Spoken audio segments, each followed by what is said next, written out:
As requested by the Australian Government Department of Foreign Affairs and Trade and representing the Australian National Department of Young Scholarly Researchers, I've come forward to propose and discuss the idea of expansion into the country of Uganda for Australian firms looking to grow their organisations on a global scale.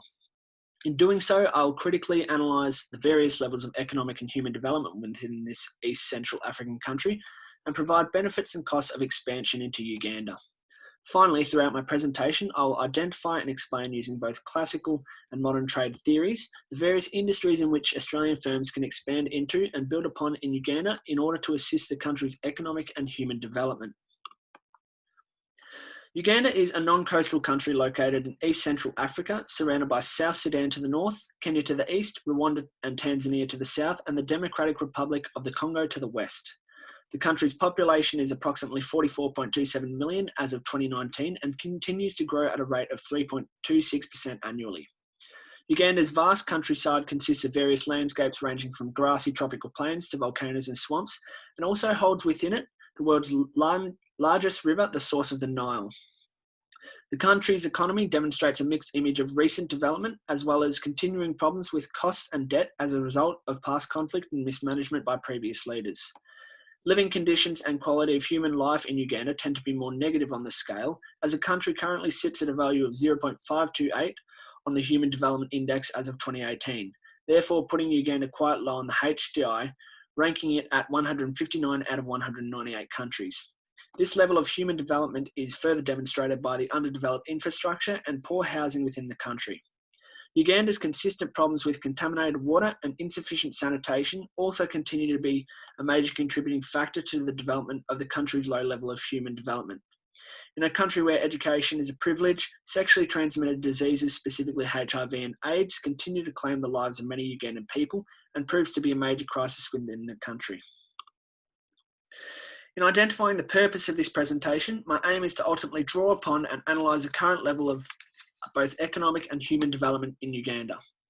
Through this discussion, I've chosen to adopt the concepts of economic development and globalisation to first discuss the various ways in which the development of Uganda can be enhanced to increase the country's overall economic development, as well as improve living standards for the country's people.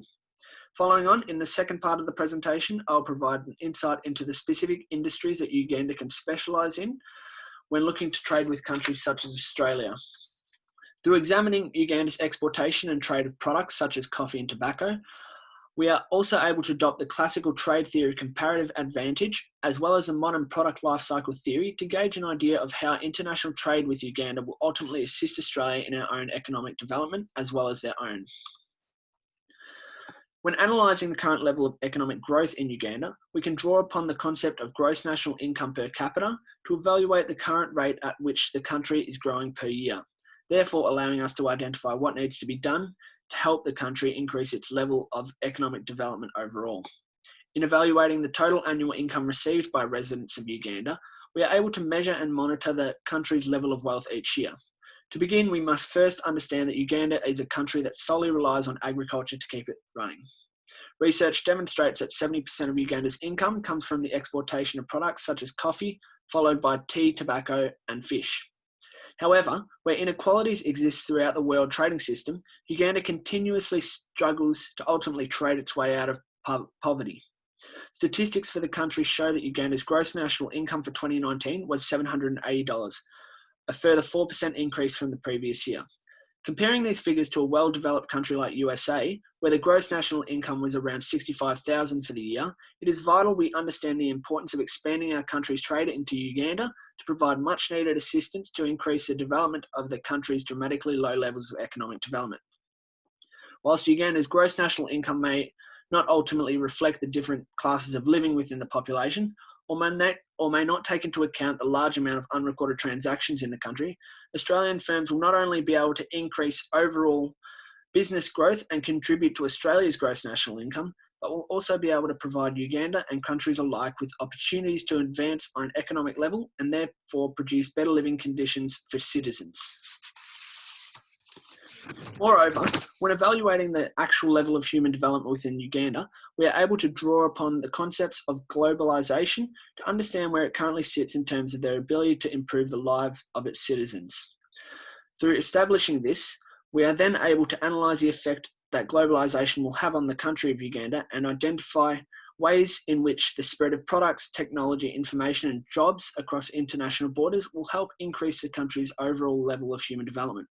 Already, inequalities in human development have proven to hurt and weaken societies and ultimately ruin the people's trust in their own governments. With the abuse of power by former President Idi Amin from 1971 to 1979, Uganda has continuously struggled to fight its way out of the previous economic decline. Through Amin's 8 years of tyrannic power, the country's economic downfall has ultimately resulted in loss of jobs and therefore a decrease in living standards for the country's citizens. Amin's further expulsion of Uganda's Asian population resulted in the collapse of the country's economy and living standards, as agriculture, commerce, and manufacturing were halted as the country did not have the appropriate resources to support them. While the rebuild of Uganda's economy and improvement of living conditions will take decades to recover, the introduction of Australian firms into the country will assist the eradication of poverty through the rebuilding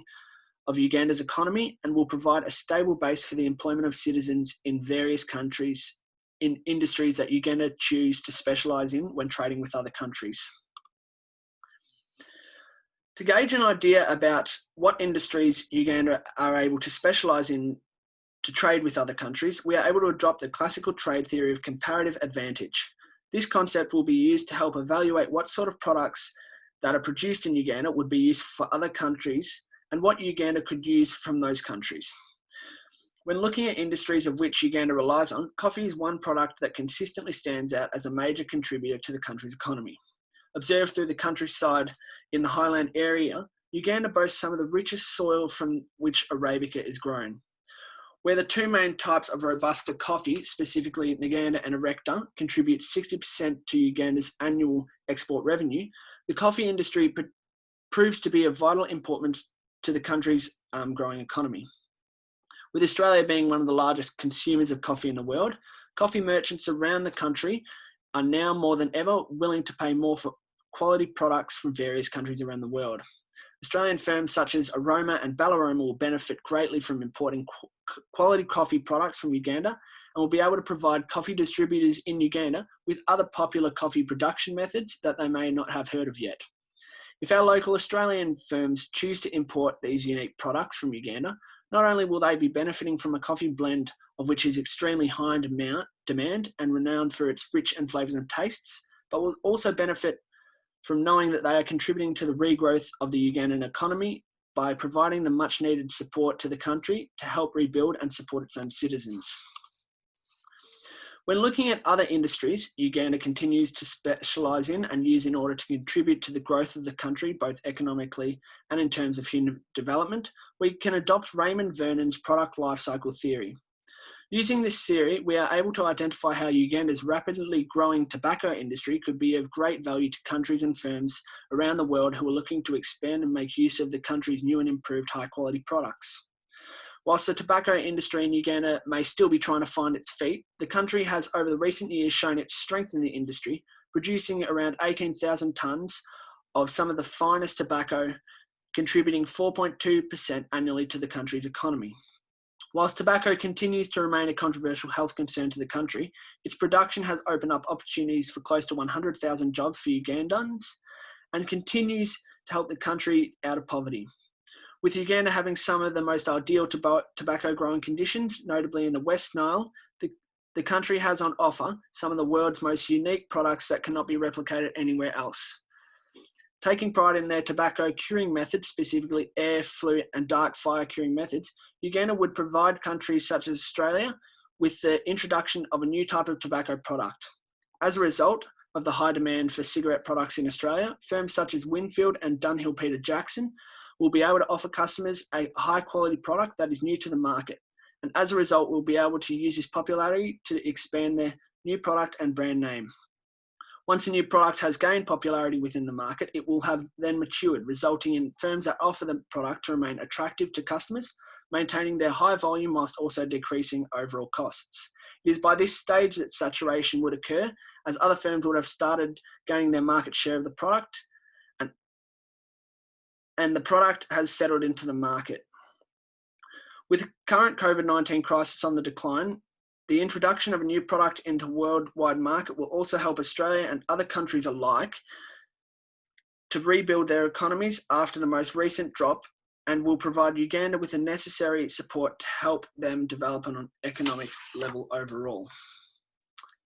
Thank you very much.